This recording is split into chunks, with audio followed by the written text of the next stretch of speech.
আসসালামু আলাইকুম সবাইকে। সবাই কেমন আছেন? আজকে বৃষ্টি স্নাত একটু সুন্দর বিকেল নিয়ে আপনাদের সাথে দিনটা শুরু করছি।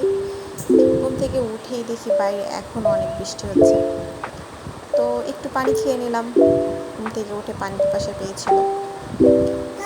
এই সুন্দর ওয়েদারে এক কাপ চা না হলেই না, তো আমি চা বানাতে চলে গেলাম।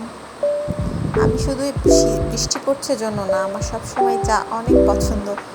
আমি শীত গ্রীষ্ম বর্ষা যতই গরম পড়ুক আমার এক কাপ চা না খেলে ভালো লাগে না। তো চাটা বানিয়ে দিচ্ছি। এর মধ্যে আমার সিরাত সোনা ঘুম থেকে উঠে পড়েছে। তো আবার ফিরে আসলাম চা বানানোতে। চা পাতা একটু দিয়ে দিলাম। আমি কম লিকারের চা খেতে বেশ ভালো লাগে, রং চা বিশেষ করে। চাটা একটু ফুটতে থাকুক। এই তো রেডি হয়ে গেল আমার চা। এবার জানালার পাশে বসে বৃষ্টি দেখবো এবং চাটা উপভোগ করবো। আল্লাহ হাফেজ।